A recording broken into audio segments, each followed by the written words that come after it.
Hello, everybody. KIrk Spano, December 30th, 2024, one day to New Year's Eve and the onesie party that I was invited to. I don't know. I don't know how I feel about that. Somebody on TikTok must have been talking about onesies and it became all the thing this year. I'm seeing all kinds of people doing onesie parties. I just don't understand it. I really just want to be old and grumpy, but they're not letting me. They're not letting me be old and grumpy.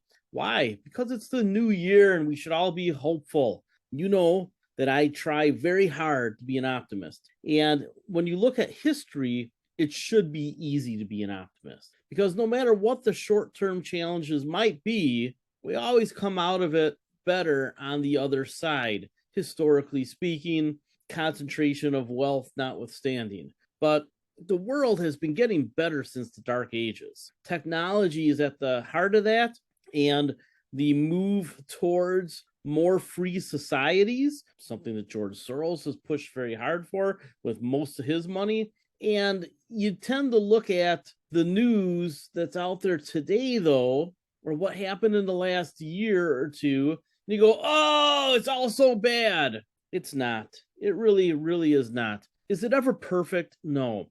Is there always a problem to be fixed? Yes. Can we just continue getting better over time, even though we'll hit potholes and speed bumps? I think so. I think unless we somehow have a blow it all up moment, which we haven't had in a very long time, I think that everything is better 5 to 10 years from now. It's just a matter of the wiggles in the line on how we get there. So I want to do some review today. I want to cover process. I want to talk about, some house cleaning that I'm doing. And I'm going to start with my new car. If you're looking for a new car or thinking about looking for a new car, I say get it done today and tomorrow. The deals that are out there right now are silly, especially if you want an EV that happens to be a Tesla or a Ford Mustang Mach-E. The Hyundais and the Kias are good too. And I mean, almost everything that qualifies for the $7,500 tax credit is a pretty damn good deal. So, I do encourage you to look for a car if you think it's something that's on your near-term agenda. And I had this conversation with my sister-in-law yesterday. I said, hey, I know you were thinking about looking for a car. What's going on? She said, I think I'm going to wait a year or two. And I made the point. I said, if they get rid of the EV tax credits, and that takes some supply out of the market. And we already know that the car companies are tightening up on supply. They're really trying to become more efficient, a lot like the oil industry did.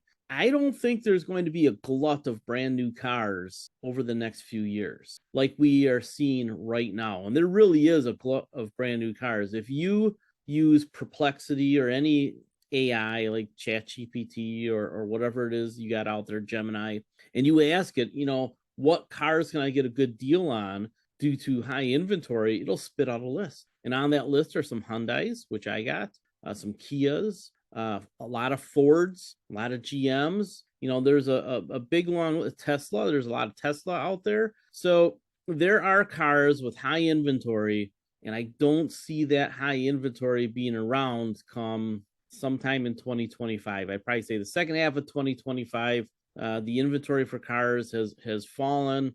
Maybe it takes a little longer than that because of interest rates. Hard to know. But, I don't see cars being cheaper in a year and a half or 2 years. So I do think that this is probably, and whether this lasts for a whole year or not, I don't know.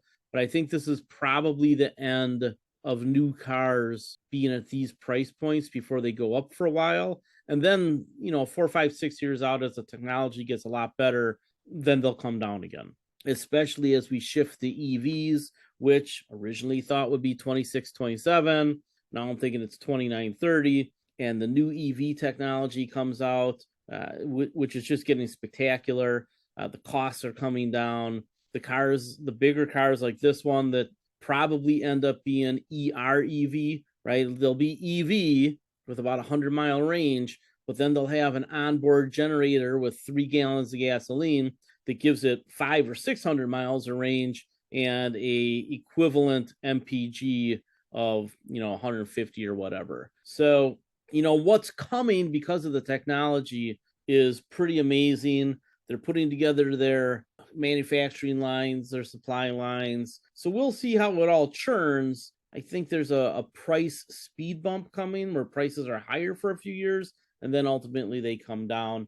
And I still say at some point, again, part of the climate change equation, at some point, climate change starts to scare enough people and there happens to be a recession at some point, and they do a trade your ICE car for an EV, and you'll get a massive tax break or cash. My guess is they do cash. They probably just say, look, here's 10 grand cash towards the down payment of your EV if you retire an ICE car. So if you have a gasoline car that you're like, I should take this to the dump and get $600 for it, and stash it in the back of the yard or something, just as long as it can start and get there. But I think that that's coming. I just think it's probably, not in the next 4 years. There are good deals out there to be had on cars, and there's a lot of good deals on certain things. And in the stock market, we're seeing a pretty good decline today, which is what I've been warning you about for a couple of months, for about a quarter. I've been warning you about that, right? Since October, I've been warning you about valuations eventually mattering. And really, they use the news, they use interest rates, they spin a narrative like we always talk about. The traders spin a narrative to justify the direction of their trade. But ultimately, what do we know about the stock market? It is a weighing machine, and over time, valuations matter. So what triggers a valuation correction? There's usually a this thing or that thing or the other thing. But, it's not all that important to even know what those are. If you monitor the valuations, and when you know that we get overvalued, you start going, okay, start trimming some positions, taking some profits, selling some covered calls, it all works out. And you don't have to be perfect. You just have to, get rid of a little something near the top and buy a little something near the bottom. And you'll put a gap between you and the S&P 500 performance over time, a few points one year, a few points another year. Every now and then you'll have a big year because some of your SMID caps go up a lot, and it all works out. I think that this correction plays out, whether we get the January rally or not for a few weeks, we'll see. But I do think that the market bottoms out. It round trips on the year in 2025. I just don't know how many wiggles there are in the line to go from whatever, it ends at tomorrow to whatever it ends at the end of 2025. I just think that those two numbers are going to be pretty darn similar. And there is clearly the potential for a 15 to 25% stock market correction. Shooter talked about some of that over in one of his videos. Go down here. I actually moved these up to the top of the list just so you can take a look at these. And I really think you should. Repricing event or warning signal. This is a really good 10-minute video. Take a look at it. You should get a lot out of it. But the YouTube page, I really hope you're visiting it often because Shooter and I are both putting up something every week, and I'm going to be adding more that I don't do live with you. I'm just going to do, 10-minute pieces with a 2-minute chop for TikTok if it's still around, but at least for YouTube Shorts. And we're going to put out more of KIrk's stock stories, and we're going to talk about some stocks today that I think that's where this article will go, is in KIrk's stock stories. I finally got the options for January posted. I had accidentally reposted something else. So it's up now. Take a look at this. I really think that the options piece that I did for January for the December expiration should be really instructive for you. All right. So over at Margin of Safety Investing, and it's also on Fundamental Trends. It's just, I like the way it's sorted out here. So we'll look at this one. I did update one of the articles. I updated the Using Retirement Income Options article just a little bit, changed the title because I want it to be easy to use. Using Global Trends ETF, and I'm going to redo the Using Punch Card Stocks, and I'm going to update this one just a little bit too. So you'll get some notices when I update these. Take a look. When people ask me how do I do things, well, it's right here. Here's your Getting Started articles, and then here are your resources that you can use over time. The quarterly outlook and game plan, I just update that every quarter to that quarter's article. Same thing with the punch card dividend stocks, punch card growth stocks. We're going to get a brand new, very short list the second week of January. So the current list for 2024, the 2024 very short list, which is all of our watch lists, will be updated to 2025. I'm in the process of adjusting my 5-year outlooks, which is it is not a quick thing to do. There's 200 companies that I'm updating. There are going to be about a dozen new companies on the very short list, including one, and it actually might be on the VSL. I just haven't looked at it in a while. But somebody was asking about Wolfspeed. So in the chat, they asked about Wolfspeed. And I said, well, here's the thing. I want you to learn about things. I don't want you just to use my services to get an answer. So I asked the retorts. I said, what questions are you asking about Wolfspeed? Think second level. And I think that's important. If you don't think second level and third level like a chess player, and you're just looking at all these backwards statistics and listening to the narratives, you will forever be a bad investor. You need to think second and third level. You need to think about, okay, what can management do to make the company make more money? And are they smart enough to do it? Those are both tough questions to get answers to. So he gave an answer here, and I haven't read it yet. So, we will go through that. I don't know if he's there yet. Anyway, I gave a hint, all right? I gave a hint. What questions are you asking about Wolfspeed? And in this case, one of the questions I think you should be asking is, okay, they have a new factory that is heavily tax incentivized. They got a lot of money to build it, $750 million or something, and they are eligible for all sorts of tax credit. The technology that they're using is fairly unique, not completely unique. There's a few good competitors, but it looks like it's going to see more adoption. It's not going to dominate because there is other technologies that can be used for what they're doing. But I do think that the company is going to get a good market share in a big market. And then they have the government money on top, which should make them pretty profitable. So what you're seeing with Wolfspeed is that everybody's backwards looking on this one. The stock price came down a lot, and now it seems to be at an inflection point on the business. Well, if the stock market is a weighing machine, right? We started with that. I go in circles for you to get you from point A to point A through a bunch of other points. The market will eventually recognize, and this might be a few quarters out, that the company is making more money or likely to make more money. So the first tick up will get people's attention. And then the third, fourth, and fifth ticks up, could drive a FOMO rally. I think at some point in 2025, and I'm guessing it's sooner than later because the stock price was already beat up, probably a stock that if it's, in your top 20 ideas, and I'm not sure if it is yet, that you might want to buy. And that's something that I would remind you of as we head into 2025. You should pretty much always just stick with your top 20, maybe if you got a big portfolio, top 30 ideas. But for me, even managing OPM, other people's money, I stick with about 20 stocks, and then the rest is ETFs. In particular, I almost always have a QQQ position either on or ready to go. And I think that if I can get QQQ closer to 400, right, it just came back down under 500, then I would be pretty remiss not to plug that into the portfolio. It's still above 500. So it's at 518 right now, QQQ. And if it gets down into the lower 400s, which I think is possible, I'd probably load up. Why? Because QQQ is the best diversified index out there. 100 stocks, pretty diversified. You can argue for big diversification at 30 stocks and potentially adequate diversification at 12, 13, 14 stocks. But 100 stocks is pretty well diversified. And the companies in the NASDAQ 100 are pretty awesome. Those are your hyperscalers and other big-time companies, or Magnificent Seven stocks that have led the market for a very long time. So you don't have to have a complex portfolio.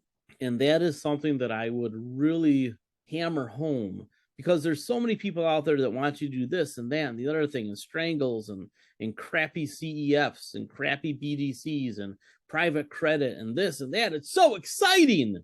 Zuck exciting. You don't want exciting. You want 20 good ideas and an asset allocation around the right asset classes, and you should be able to beat the market handily by not overextending for risk. Now, risk and volatility are different. We own some mid-cap stocks that I'll never sell the core position in, and I'll just have to live with 30 and 40 and 50% price swings. But if I trim just a little bit of the tradey part of the position near the top, I can buy the tradey part of the position back down towards the bottom. And for me, that generally involves selling cash secured puts when I can get something that I like in an oversold position. So being aware of and respecting technical analysis, whether you can do it from scratch or not, is not important. If you can look at it and get the gist of it and understand why somebody who's a technical analyst is telling you what they're telling you, and that plays into the fundamental narrative that you've created, that you believe, that you think is right, not the trader narrative that's just flying around with whatever's in the news of the day. If you can say, okay, fundamentally, I really like this company, and right now the technicals say it's in a new uptrend or it's about to start a new uptrend, then respect those technicals, and that's when you do your buying. And the technicals won't be perfect, but they're pretty good most of the time. So I had Sirius Satellite put to me at various price points, 25, 26, right? You can find that in the option expiration update. And somebody said, well, isn't that bad? Stock was down around 21, 22. Isn't that bad that it got put to you at 25, 26? I'm like, I didn't buy it at 28. I bought it at 25 or 26. So it was up at 28 at one point. And I got $1 or $2 in premium. So really my net cost is 24-ish, maybe 23-ish. I'd have to double check. The idea that I could have perfectly picked the bottom, that's fantasy. But what I did do is I sold several cash secured puts over several months, and a couple of them expired. So when the stock finally did get put to me on volatility, it wasn't just that transaction you should think about. It's the fact that, okay, it got put to me at 25 and 26. I got $1 or $2 on premium, but not just once, a few times. So subtract out all those premiums. And as most of you have seen that have been with me over at least a year, but really if you've been with me 2 or 3 years, it should really have marinated by now that if you stack up those option premiums over time and you're respecting the technicals and your fundamentals are about right, if you are picking 60% the correct companies, you're better than the pros. And you are. Most of the stocks that are picked by analysts, at best, they're getting 45 to 50% right. Why is that? A pretty easy answer. Because all the recommendations are bullish, and we know that that's crap. So all we have to do is get around 60% of our stock picks right, and we will beat all the Wall Street analysts and Kramer. He's in that 45 to 50% correct range. All we have to do is not get sucked into the narratives and the institutional imperative, which is just do what everybody else is doing. Buffett talks about that all the time. We have independence. We don't have to say something's a good investment because our investment banking business unit said that we had to. We can just go look for good ideas. And really, if you take a look at our track record since 2020, we've been up around 80% correct. About 4 out of 5 of our companies have been right.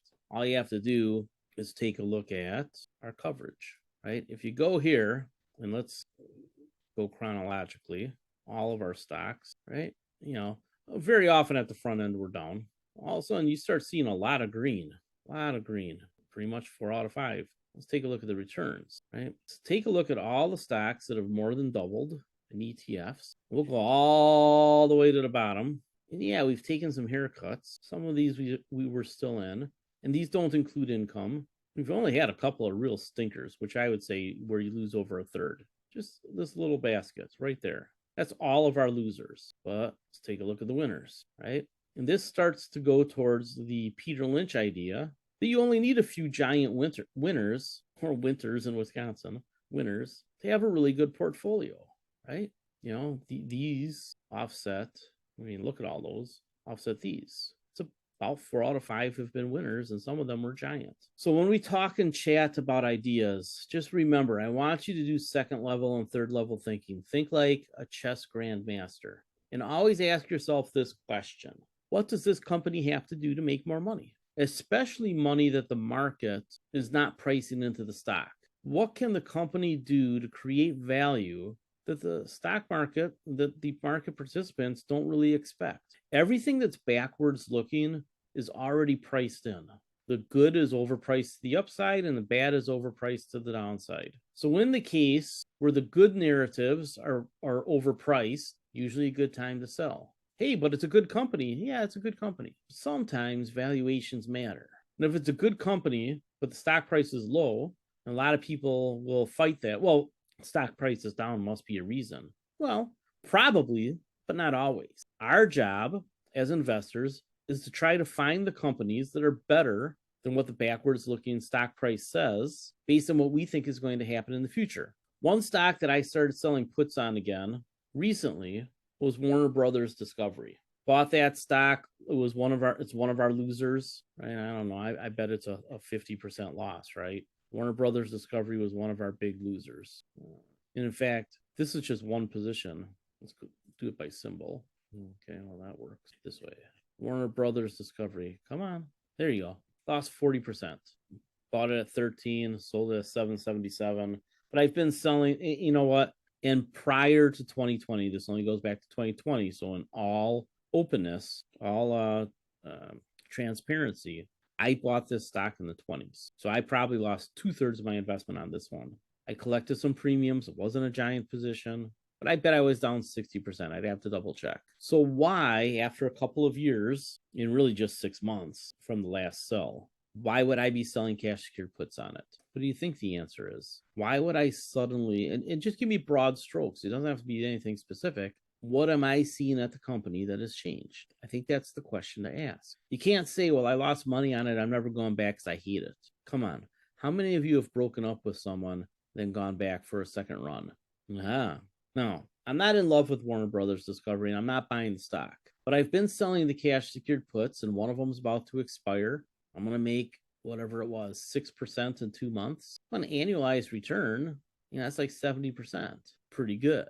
And what's interesting to me about Warner Brothers Discovery, as I talked about in one other piece, is that the incentive for Zaslav is to sell the company because he gets massive bonuses. Like Comcast, not Paramount. Like Comcast, Warner Brothers Discovery is splitting off some of their linear channels. And going into the Trump administration, what do you think is going to happen with regulation? It's going to be easier to merge those in the national channels and networks. Because right now, there's big limitations on that. And there shouldn't be. In the age of streaming, the old TV rules need to be thrown away because they don't make any sense. There are limitations on how many people you can reach. How do you do that in the internet age? So Warner Brothers Discovery has a group of networks, TNT, TBS, CNN, that they're peeling off that are worth peanuts right now, but probably are going to be worth a lot more in the next year or two.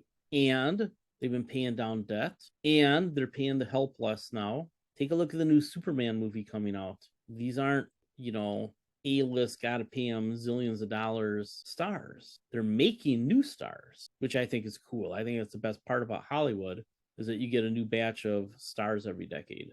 To me, that's awesome.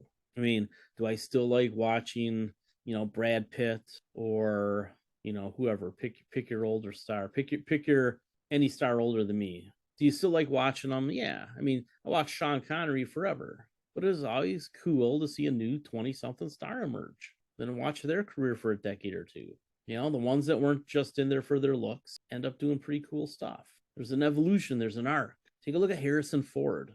Are any of you watching him on Shrinking over at Apple? It's spectacular.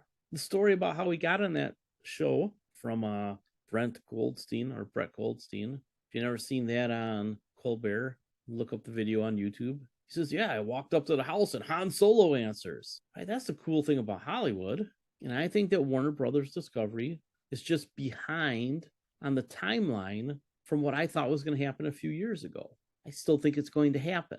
I still think the stock is worth in the 40s, but I'm a little bit hurt by the fact that I took a big loss. So I'm willing to just be a cash secured put seller on this one, collect the volatility premium that's in there until I'm really sure there's a new uptrend. And then I'll probably buy it, because those FOMO rallies are pretty cool, right? You can make 200% in a year. In the meantime, I can keep selling cash secured puts on the volatility and every couple of months make 5, 6, 7% against my cash, which ends up being a much higher internal rate of return when you annualize it. So keep track of all this stuff. Make sure you read the getting started. Again, I'm updating a couple of them, and these links change based on whatever it is we got going on. I probably could put this over here and this over here, so I'll probably change it just a little bit. But these are getting started. So the cash secured puts and the covered calls article probably get moved over here. Then these generally get updated. The very short lists after the January 8th phone call or Zoom meeting. So Wednesday night, the 8th, I believe it is. I believe it's the 8th. Let's take a look. My tools. January 8th, 7 p.m. 2020's Q&A with Kirk, Teresa, and Shooter. So second Wednesday of every month, if I have it set up right. Yeah, perfect. Okay, so make sure you come for this and post your questions in the chat. Or on Margin of Safety Investing, I'll put up a reminder and you can put your questions in the comment section. I don't allow comments over at Fundamental Trends, right? These don't have comments in them. You go to the group chats instead, right? Rare swing trading, investment trends library, retirement income options, and stocks and ETF trends. So what am I watching? Well, I just submitted an article to Seeking Alpha discussing my short on Supermicro. This is not a trade that most of you should do, but I just want you to hear how I'm thinking about this. I originally shorted Supermicro. What to do? I don't know. I forget where I did it, but I shorted Supermicro. I sold cash. We sold cash secured puts 3 times in 2023. They all expired, and I've been shorting Supermicro. Let me pull something up here real quick. I want to make sure that I did it right. I might have to make a correction. I submitted the article wrong. In any case, I shorted Supermicro in here, and like it fell off that cliff in here. Why did I short Supermicro after it already had fallen? Well, I had already shorted it up here a little bit in my personal account. I shorted it again because I think this company might get the corporate death penalty. There are a number of things going on with Supermicro, and you can take a look at the Hindenburg research. But what I think is that the use of the company to evade sanctions is so serious potentially that the stock could actually go to zero. They could be delisted, and they could have their charter pulled to the point where they can't be in the securities market. Some of those Chinese stocks that happened to, I don't know, 7, 8, 9, 10 years ago. Companies still exist, but they're not allowed in the securities market. Well, everybody lost all their money. Supermicro might be on the chopping block. So not only have they not filed their 10K and had an auditor resign, and we know that they have related party transactions that are hard to trace. We know these things. These aren't speculation. We know these things. But they might get the corporate death penalty. Here's the upside for the company. None of those bad things happen, but now they're just in a hyper-competitive market. They were essentially a duopoly a few years ago. Everybody attached them to NVIDIA. But now Dell and HP are competing with them. Much cleaner shirts. NVIDIA's already made comments that I think are the front end of CYA, cover your ass, indicating that they could dump Supermicro. And why wouldn't they? They can always deal with Dell and HP Enterprise. But also the hyperscalers are starting to do their own chips. That's not only a threat to Supermicro, but to NVIDIA. Amazon in particular. But Google and Microsoft will do it too. Apple is doing some of their own chips. There's a lot of reasons why Supermicro's future, at best, is mediocre. So they have a potential mediocre future and the possibility of going to zero. Why on earth would anybody own that stock? And I'm not telling you to short it because it's a hard short, because it might be mediocre. But why would you own it? There's zero reason to own Supermicro, in my opinion. A Motley Fool writer who subscribes to my service, and I monitor him a little bit, make sure he's not copying me, but he gets a discount now, so I got to take that away. But he was very mad at me when I first started saying this about Supermicro over the summer. He finally sold the stock. And what's funny is I told him about it in here. He yelled at me, and then he said he sold it down here. Oh, those foolish writers. That's how I think about these things. What is the potential upside? If it's mediocre, why invest? And every now and then you get one, this could go to zero. Now, what did I talk to you about a few weeks ago? Somebody asked about investing in Brazil, and I said, wait, they're having a crisis. Let the crisis play out financially. Economically, the country's in pretty good shape, but they're having a financial and a political crisis. So if we switch this over to EWZ, you see that it's crashing. Somebody wanted to buy this a few weeks ago. Let's take a look at the weekly. This is a daily chart. Let's take a look at the weekly. Pull it out, right? Post.com crash rally. Look at that collapse. And then, right? So this could definitely end up down in here. But then you probably should buy it because it becomes an easy double or triple. And that's where you should start thinking like a private equity firm. We've discussed this a number of times. How do private equity firms think? They think, okay, what can we invest in that's low risk from the price where we know we probably double our money in 5 to 10 years, but we have a chance to make a triple or a quadruple or a quintuple or a 10 bagger, right? So their downside is break even to double their money in 5 to 10 years because they buy something cheap, margin of safety. That's what that means. And there's the potential for things to go right where they can 10x it. Well, when you take a look at Brazil, if we can get it down here in the teens and it breaks out the new highs, that's a potential triple. But really what we want to do is just get that first big run. If we can double our money in 2 years or 3 years, get an annualized return in the 20s, that's pretty good. It's worth the risk if there's almost no downside, right? So if we can get EWZ in the teens, it becomes a pretty safe investment because there's just no downside left. The whole country's not going to go to zero. So that's what we're looking for. When you start putting in a bunch of your signals, all right, doesn't have a Wyckoff spring, super trend hasn't activated, linear regression says an overshoot would be in the teens, Elliott wave doesn't have anything for recent, and then fair value gap, we're in it, so an overshoot is consistent. Price around 17 is what fair value gap says is probably likely. And if we take a look at where the volume, there's no selling volume down here. So a price on EWZ around 17, maybe as low as this right here, this box, 15. That 15 to 17 range, do you want to be the person that says, oh my God, it's been going down? Or do you say, oh, look, that's probably a potential absolute bottom? Now, is there a chance it goes all the way down to this fair value gap line in the single digits? There is. So that's why you don't take a giant position here. It's where you start your nibble. And if it has one more leg down, that's when you get the big scooper, the big ladle, the big bucket. Spoon, bucket. Do you have any year-end questions? None? I've explained everything. Well, that's good. Any stocks that you're wondering about? Sandy asked about Unity in the chat room. I think that Unity has a spectacular future in AR and VR for commercial and industrial purposes. Change this to the weekly chart. Okay.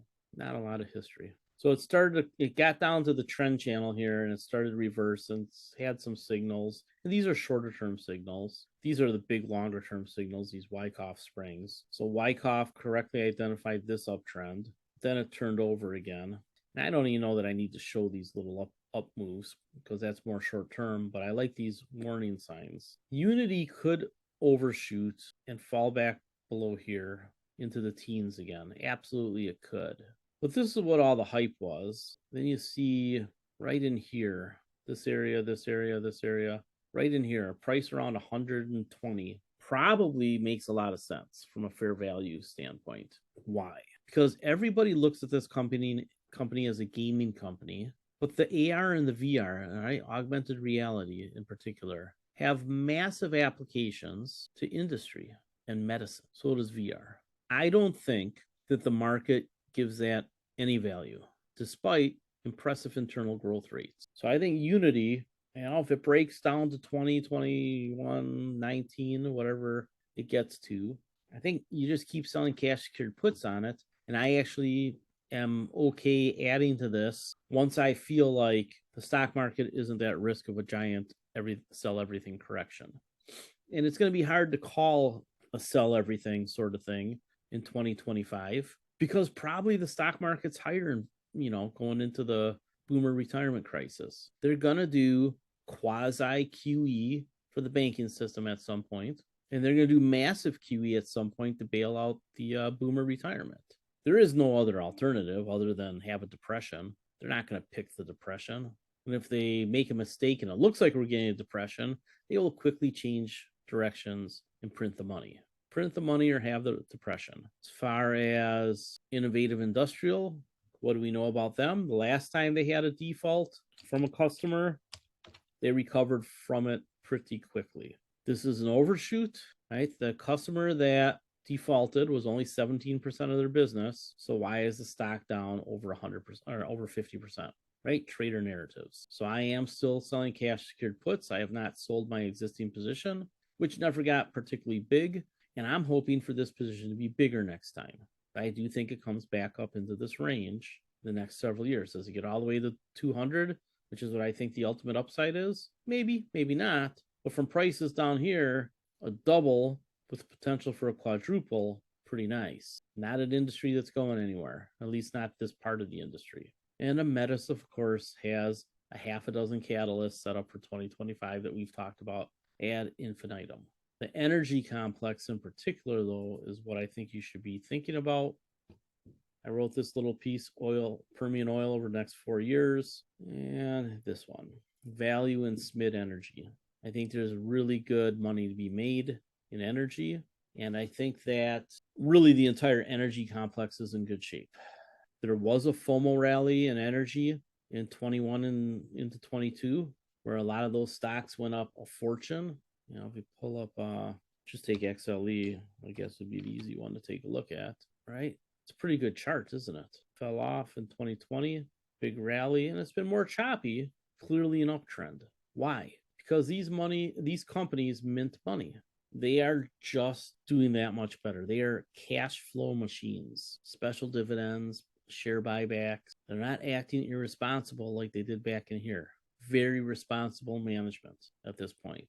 And under Trump, there's going to be a little bit more consolidation, although a lot of it happened even in the face of the Biden administration and Lina Khan. You read the Permian Basin article. I think this is a good piece to read. I posted this in the chat room at Fundamental Trends, the Investment Trends Library. So you can actually read this for free at Fundamental Trends. Just sign up for the free membership, and it's copied over to the Investment Trends Library. I own PXE now, right? I just bought this a while back, right around 30. I don't know if I'm a little up or a little down on it, but I like the companies. Occidental, Conoco. I mean, I love all these companies. You know I do. For the ETF accounts, this is what I bought. In accounts that own stocks, I just own stocks. I don't own this. But if you have an ETF only account, I like this one. And if you take a look at Marathon Petroleum, which I think is the best refiner out there, they're having a pretty significant correction. And this article here, the Fishtown Capital guy, he manages his own family office, so he must be worth eight figures, and he publishes his notes here. And remember, they have a big hunk of MLPX. They own like over half of MLPX. So back when I was telling you to sell Marathon a year or two ago, or a year ago, whatever it was, right? Because we owned it, and then we got rid of it. Probably in there. It's probably at about the price where I said to sell it. It had that spike. I think ultimately it gets into the lower 100s, maybe 130, who knows? But somewhere in here, it's probably worth buying. Probably as the yield crosses 3%. Because remember, they get a huge payout from MLPX. So this is one that's back on my radar again after not being on it for quite a while. I'd probably be real interested in the lower 100s. And if we get one of those weird sell-offs, just because the momentum starts heading down, and if this somehow gets pulled into double digits, right into the 80s or 70s, I probably make it a very big position in dividend accounts. Right now, I don't think you should be particularly aggressive buying anything because we don't know if these are going to settle at this first level or if they're going to fall and then have a mini rebound to fool some people and then fall off again. I think you got to be very careful. Some of these fall and then fall again. Do we get ABC corrections? Probably. Are we finishing up the A now? Or is there more to it? You don't have to catch falling knives. Be patient. Let's finish up with TLT. Last week, I put this chart up. So a week ago, I told you expect it to come down, and that's what it did. If it gets to 80-ish, right, it's up a hair today. If it gets to 80-ish, probably a buy. That's a very low price historically, right? You're right in this range at 80-ish. Now, we'd have to see much higher interest rates on the long bond to get down into the 60s. And that could happen. Could. I don't think that it will. So again, you nibble, Then if you get one more leg down, get the bucket out. Again, I repeat, we don't know if we're going to use a bucket to scoop up stuff prices. My guess is that we don't. But if we do, if you have a good process of how you get in by scaling in, right, small, slow, and at wide price points, you're going to do much better. Les mentions PBR in Brazil. I don't think I'd ever buy the stock, but he's right that it is, if you're looking in the chat, but he's right that it's a good indicator for the country. And so if they cut their dividend or they have a setback and they pull the whole index down, so when you take a breath, go for a walk, come back a week or two later and check to see if you can buy it. I do think that I end up in the Latin America ETF in 2025. I don't know exactly when. All right, call it a day. Gonna go get my truck. And I hope you all have a safe, happy new year. And remember, the world just keeps getting better despite what we feel like today. Take a longer term look at where we've come just since World War II and where we're probably going over the next 50 years. Energy is going to get cheaper. Technology is going to get better. The fun stuff we do is going to include space. You know, we're going to have to accelerate the energy transition at some point. That's an investment opportunity because climate change is real and is not going to be fixed quickly. So there is a little bit of suffering there that impacts migration, immigration. And that's why I will tell you one more time. If you have the ability to buy a Great Lakes property, probably not in Illinois, but in Michigan or Wisconsin or Minnesota or upstate New York, Ohio, Indiana, think about it. I don't know where you all live, where your families are, where your friends are, but I think that Great Lakes real estate over the next 50 years might be one of your family's very best investments. So maybe you put together a trust with several family members. And if you want to ever talk about that, let me know, because my son and my fiance have both started real estate practices based on that theory. All right. Have a fantastic New Year's, everybody. See you next week on Monday and then on the 8th.